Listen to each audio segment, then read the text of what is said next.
You can, for example, never foretell what any one man will do, but you can say with precision what an average number will be up to. That's Sherlock Holmes. It's always insightful. And it perfectly sets the stage for our deep dive today because, well, we're going far beyond just knowing what the average outcome is. Right.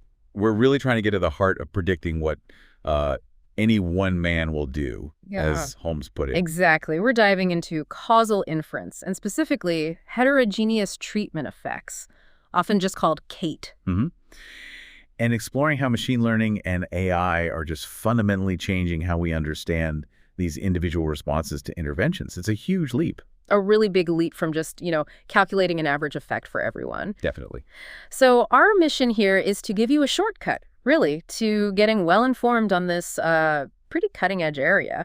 We'll unpack how ML helps estimate this CATE thing. And how you select the best models, which is key. And crucially, how you validate them, so you can actually trust the insights. Right. You need that confidence. And all this, it's drawn from applied causal inference powered by ML and AI. That's a foundational work by Viktor Chernozhukov and a really stellar team of academics. Yeah, MIT, Chicago Booth, Cornell, Hamburg, Stanford. Published online just this year, 2025. So expect some maybe surprising facts and definitely practical applications. We want to make these pretty dense topics accessible and hopefully engaging for you. Absolutely. Ready to jump in? Let's do it. Okay, so the big picture. Let's go back to Sherlock. That shift from the average. When we talk average treatment effect, ARTE, that's looking at what happens, on average. Group gets treatment versus not. Simple enough. Right. But CADE, the heterogeneous treatment effect, that's all about the individual. It's the unique varying effect. Of a specific action, like getting a drug, seeing an ad, a policy. Exactly. For a particular person, given all their specific characteristics, they're covariates. And the goal then is to estimate this true CATE function, this individual effect function. At the smallest possible root mean squared error, or MSE. RMSE. Right. A measure of how far off your predictions are. You want that low. As low as possible. And what's fascinating is how ML fits in. This concept called meta-learning. Meta-learning, okay. It's essentially breaking down this complex CATE estimation challenge into a series of simpler regression problems.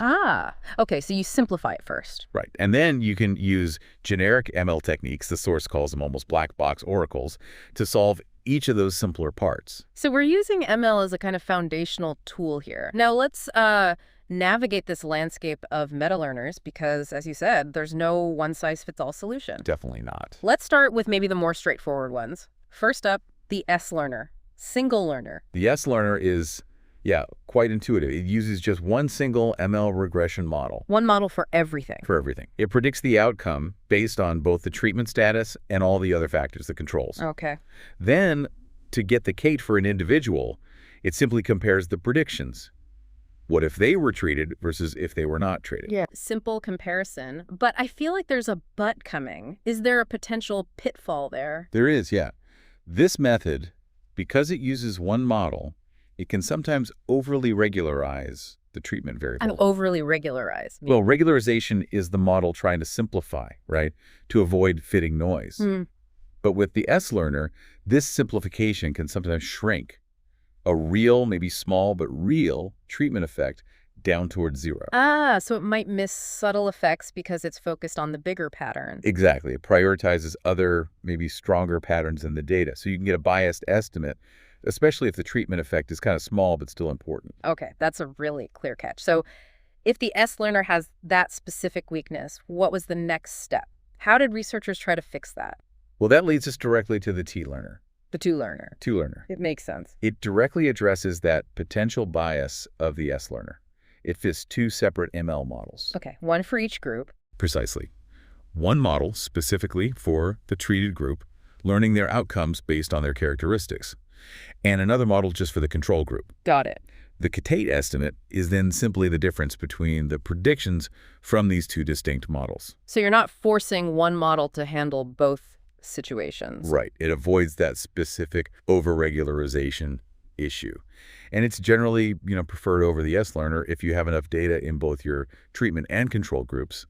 They need to be well represented. Okay, that makes sense. So we've seen these two sort of foundational approaches. What happens when the data gets, really tricky or when we need more robustness? Okay. That brings us to the DR learner. Doubly robust learner. That name, doubly robust, sounds like a pretty significant advantage. It really is. This method, it's quite clever. It combines two different types of models. Okay. One is for propensity score modeling. That's basically predicting the probability someone gets the treatment based on their features. Right, the likelihood of treatment. And the other is for outcome regression modeling, like we've been discussing, predicting the actual outcome. So it uses both. How does that make it doubly robust? The doubly robust property, the magic, is that its CATE estimate will be accurate if either the outcome model or the propensity model is correctly learned. Oh, so only one of them needs to be right, not necessarily both. Exactly. You don't need both to be perfect. It acts like a kind of built-in safety net. That sounds incredibly powerful, especially if one part of the modeling is harder than the other. It is. It gives you more confidence. It's especially useful when the individual outcome functions are really complex, but maybe the CATE function itself, the difference in outcomes, is simpler. Okay, but is there a downside? Does that robustness come at a cost sometimes? Yes, it can. The DR learner can sometimes have high variance. It can become unstable in what are called extreme propensity settings. Extreme propensities, like when almost everyone gets the treatment, or almost no one does. Exactly. When parts of the population are almost deterministically treated or not treated, it makes getting reliable propensity score estimates really difficult. Right, if the probability is near 0 or 1. But that said, the source material notes that in specific cases, like their DGP3 example, that's a simulated scenario where CAT is complex and treatment is very common, the DR learner often outperforms others because it effectively uses that propensity information. Interesting trade-off. Okay, let's keep building. Next up, the R learner, residual learner. What's the core idea here? How does this one compare? The R learner is quite different again. It's based on a residual-on-residual approach. Residual on residual. Yeah, picture this. First, you predict and essentially remove the main effects of the covariates, the characteristics, from both the outcome and the treatment assignment. Okay, so you account for the obvious stuff first. Right. What's left over are the residuals, the parts of the outcome and the treatment that aren't explained by those characteristics. The unexplained bits. Exactly. Then the R learner essentially regresses the outcome residuals on the treatment residuals. Okay. What's the main benefit of doing it that way? Its key benefit is that it's much more stable than the DR learner when you have those extreme propensities. Because it's not directly using the propensity score in the same way. Precisely. It avoids directly dividing by the propensity score, which is often the source of instability in the DR learner. It effectively focuses its attention on regions where there's good overlap. Overlap meaning where you actually have both treated and control people with similar characteristics. Exactly, where you can actually make reliable comparisons. So it's more stable in those tricky situations. Is there a trade-off? There is.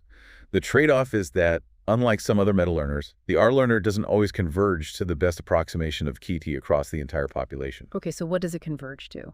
It converges to what's called an overlap-weighted approximation, which basically means it might implicitly or even intentionally ignore large parts of the population to reduce its variance. Ignore parts of the population? That sounds potentially problematic. It can be. While reducing noise is good, it can also introduce bias by sort of extrapolating from the well-covered regions instead of giving an equally precise estimate for everyone. So it might be more stable, but maybe less representative globally. That's a good way to put it. For instance, in their DGP1 simulation, a case with a constant treatment effect, but very low treatment probability, the R learner often beats the DR learner because of this stability advantage. Fascinating. Okay, and finally, the X learner, the cross learner. This sounds like it might be combining different perspectives somehow. It does. The X learner has a really unique approach. It starts from the realization that the keep right, the treatment effect, is fundamentally the same thing, whether you measure it starting from the treating group or starting from the control group. Okay. So it estimates the CATE twice. First, it uses the treated group data to model their response, and then tries to predict the counterfactual, what would have happened if the control group had been treated. Then it does the reverse.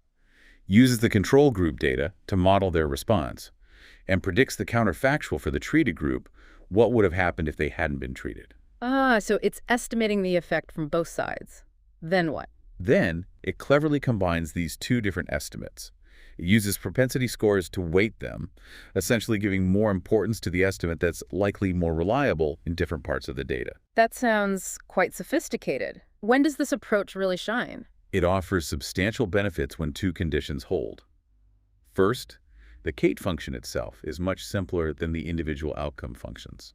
So the difference is simple even if the individual outcomes are complex. Exactly. And second, when there are significant imbalances in treatment prevalence, think like digital advertising A/B tests. Right. Where maybe only a tiny fraction see the ad. Precisely. In that case, you have lots of control data to build a good model of the baseline outcome, which the XLearner leverages effectively. Interesting. Any nuances with the XLearner? Well, the key nuance is that if the CATE function is actually more complex than the individual outcome functions, a simpler T-learner might actually perform better. So it's not always the best choice. Okay, so STDRX. Quite a few options. It's really clear there's no single magic bullet here. How on earth do you choose the right one? What are the guidelines? Yeah, there's no single winner, and that's maybe the most crucial takeaway about meta-learners. Right. The best choice really depends heavily on what are called your inductive biases. Inductive biases.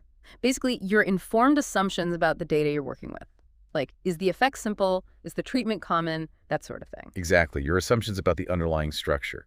But one absolutely crucial practice, regardless of which learner you choose, is always using cross-fitting. Cross-fitting, tell me more about that. It's a technique you use when estimating those initial nuisance models, like the outcome models or the propensity score models we talked about. Cross-fitting helps prevent overfitting. Overfitting, where the model learns the training data too well, including the noise. Precisely.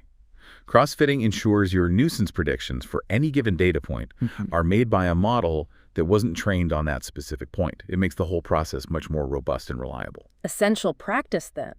Okay, now here's where it gets really interesting for me. Interpretability. Explainability. You mentioned the final CATE estimate is often an ML regression model itself. That seems like a huge benefit. That's a very powerful feature, yes. Because your CATE estimate is an ML model, you can then apply all those standard interpretability tools you might already know. Like S-shaped values or lime. Exactly. Sure. Shabil lime. Or you could even distill the complex CATE model into simpler decision trees to get a more intuitive grasp. So you can actually understand why the model is predicting different effects for different people and which features are driving those differences. Precisely. It opens the black box. For example, the source mentions a DR learner applied to a 401k dataset. The interpretability tools showed that income and age were the primary drivers of the predicted CATE. It found that 401k eligibility had the lowest effect, maybe around $6,000, for low-income younger people. And the highest. The highest effect, around $13,000, was for high-income individuals. And the key thing is, this was a discovery by the ML model. It wasn't pre-programmed. That's fantastic. It's uncovering the heterogeneity directly from the data. Any other examples? Yeah, another one involved a study on how people react to different framings, welfare program versus assistance to the poor. Ah, the wording matters. Hugely. They used a Q aggregation ensemble. We'll get to ensembles later, but it often favors the DR learner. The analysis showed that political views, education, and race were key factors driving the different reactions. And who reacted least adversely to welfare program? It turned out to be left-wing, college-educated individuals. Again, insights like these can be incredibly valuable for tailoring communication or even policy design. Absolutely. Okay, so you've picked your learner, you've maybe even interpreted the model, but now you need to guard against something called covariate shift. What is that exactly, and why is it a worry here? Right. Covariate shift. It's a common problem in ML. It's when a model performs worse because the data it's being evaluated on has different characteristics than the data it was trained on. Like training a model on East Coast data and using it on the West Coast? The populations might differ. Exactly. Or, more relevant to CATE, maybe you trained one of your T-learner models only on the treated individuals, but then you want to apply it to predict outcomes for the whole population, including controls who might have a different distribution of characteristics. Ah, okay. The training ground is different from the playing field. How do researchers deal with this mismatch? Well, a common approach is to reweight the training data. You adjust the importance of different training examples so that the overall training set better reflects the characteristics of the population you want to evaluate on. So you make the training data look more like the test data. Essentially, yes. The source mentions, for instance, the domain-adapted XLearner, or DAX learner. Applied to that complex DGP3 scenario, these domain adaptation corrections significantly improve performance, especially because that DGP had imbalanced data. Got it. Are there more advanced ways too? There are things like shared representation learning, often using neural networks, like something called CFRNet. CFRNet. Yeah, the idea is the network learns a kind of hidden underlying representation of the individual characteristics, the covariates, that is designed to be consistent across both the treated and control groups. So it finds the common ground, making the model generalize better. That's the goal, yes. Yeah. Better generalizability across potentially shifting populations. Okay, this is great. So let's say you've been diligent, you've built several potential CATE models, maybe using different meta-learners, maybe different underlying ML algorithms like random forests or neural nets. Right. You have a portfolio of candidates. Now we get to scoring for CATE model selection and ensembling. How do you pick the best one? Or maybe even combine them? This is where a specific tool called the Doubly Robust loss score comes into play. Another doubly robust thing. Seems important. It is. It's a specific calculation, a loss function, used to quantitatively score and compare your candidate CATE models. So it gives you a number for each model. Exactly. And the beauty is, this score allows for confident comparisons because, like the DR learner itself, it's inherently robust to potential errors in those underlying nuisance models, the outcome or propensity models. So even if your initial models weren't perfect, the score still gives you a reliable comparison of the final CATE models. That's the key advantage. It provides a clear, reliable metric for selecting the single most accurate CATE model from your candidates. But wait, you mentioned combining them. Ensembling, is that often better than just picking one winner? Very often, yes. Instead of just picking the single model with the best score, you can stack or ensemble them. Like building a committee of models. Exactly.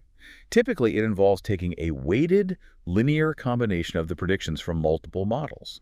You let the data decide how much weight to give each model's prediction. And this usually leads to a better final result. Generally, yes.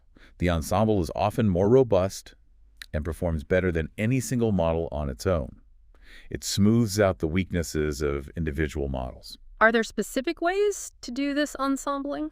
Yes, a particularly powerful approach highlighted in the source is Q aggregation. It's described as a penalized stacking method. Q aggregation, penalized stacking. What does that mean practically? Think of it like assembling a dream team, like you said. Q aggregation uses statistical theory to find the optimal way to combine the models. It aims to perform as well as, or compete with, the best possible combination, even if you don't know which that is in advance. Then the penalized part. That encourages sparsity. It might decide to give zero weight to some models if they aren't adding much value, simplifying the final ensemble. So it's like building a supermodel, but also keeping it efficient. Does it work well? Extremely well, according to the source. In their simulated data scenarios, these ensemble methods, like Q aggregation, consistently perform close to the actual best method for that scenario. While individual learners might sometimes fail badly? Right. Whereas individual meta-learners can sometimes perform poorly if their underlying assumptions don't match the data, the ensemble tends to be much more reliable across different situations. It really highlights the value of not putting all your eggs in one basket. Good advice. Any caveats with ensembles? Well, even with the best selection and ensembling method, the final model might still be a bit sensitive to small variations in the data, like how you randomly split it into training and testing sets. So different runs might give slightly different ensembles. Potentially.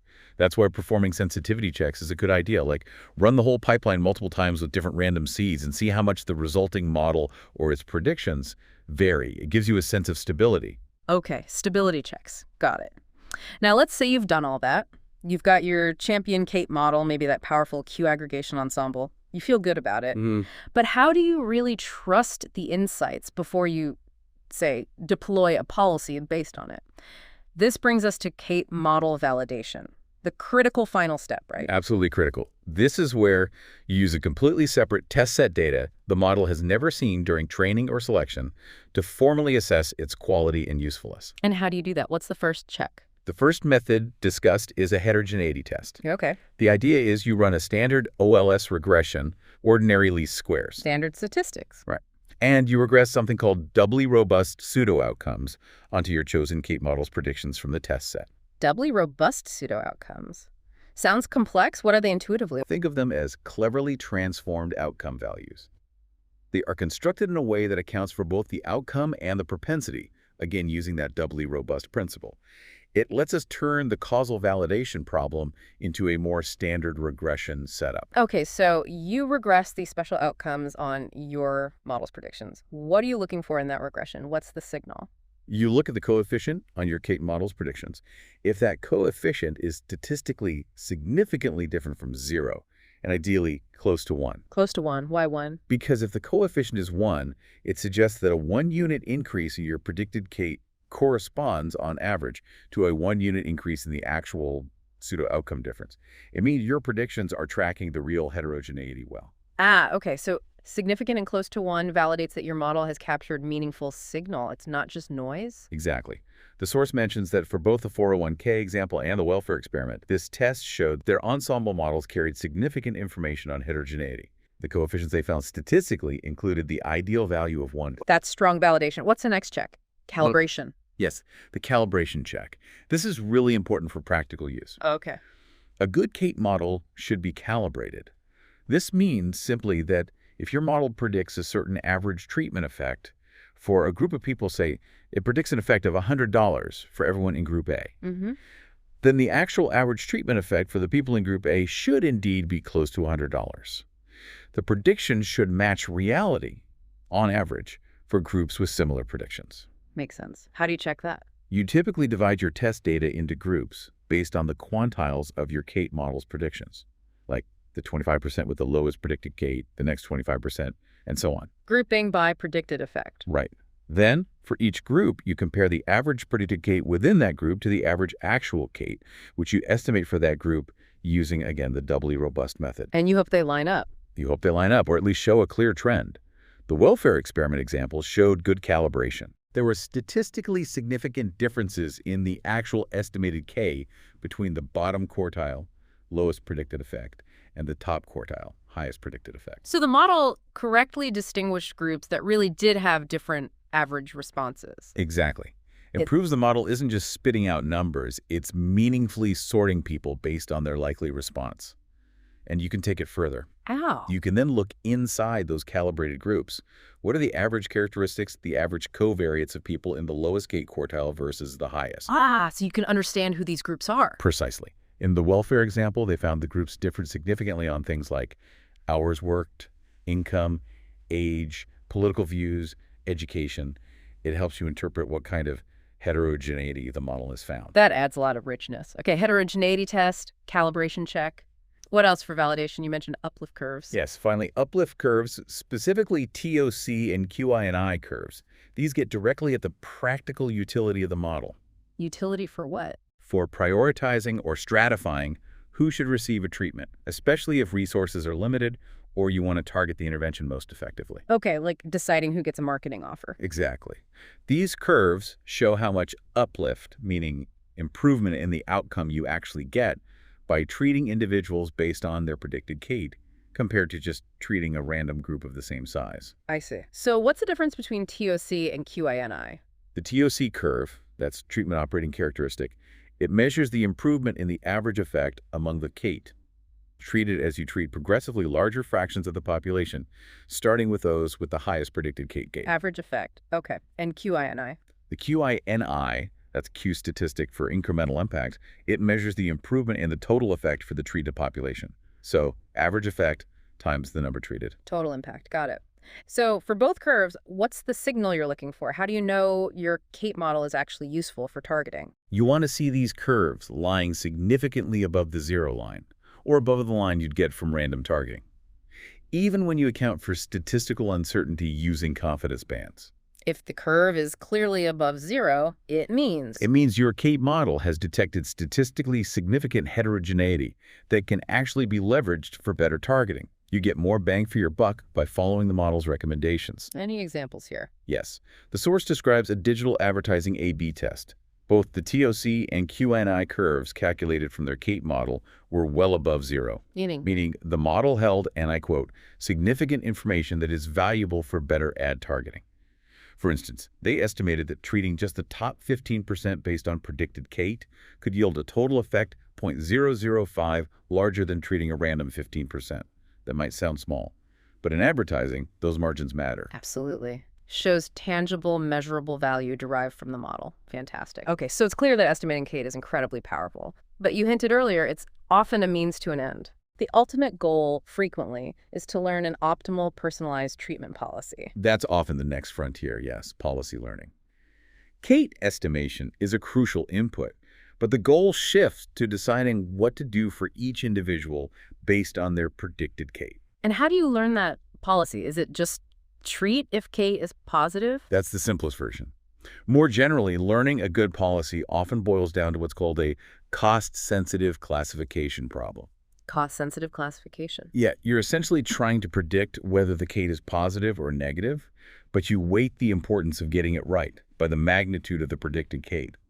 You care more about correctly classifying someone with a large predicted effect, positive or negative, than someone whose predicted effect is near zero. Ah, okay. So the size of the effect matters for the decision rule. Are there specific tools for this? Decision trees are often used here, especially for interpretability. A policy represented as a decision tree can be very easy to understand and apply in practice. You follow the branches based on an individual's characteristics to get the recommended action. Makes sense. And what's on the horizon for policy learning? Where is the research heading? It's a very active area. There's a lot of work in offline policy learning and offline reinforcement learning that's learning the best policy purely from existing historical data. Without running new experiments. Right. And also online policy learning, which is more about adaptive strategies where the policy learns and updates as new data comes in, perhaps from the decisions being made. It's an evolving and really exciting field, building directly on all this CATE estimation work we've unpacked. Wow, what an incredible deep dive indeed. We started way back with Sherlock Holmes. Seems like ages ago now. Right, and we journeyed through these foundational ideas of heterogeneous effects, navigated that whole landscape of ML-powered meta-learners, STDRX.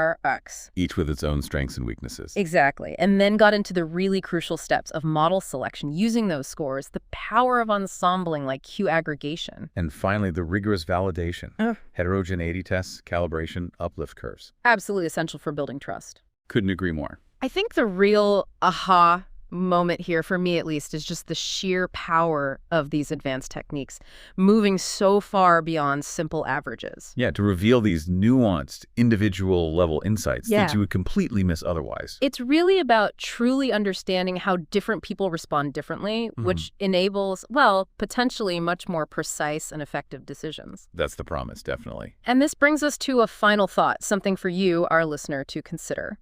As we develop and refine these incredibly powerful tools for predicting individual responses, for optimizing treatments, the challenge of truly modeling and understanding human behavior just continues to evolve, doesn't it? It certainly does. So what new kinds of data, or maybe new analytical approaches, might unlock even greater precision in foretelling what, as Holmes said, any one man will do, especially in our increasingly complex world?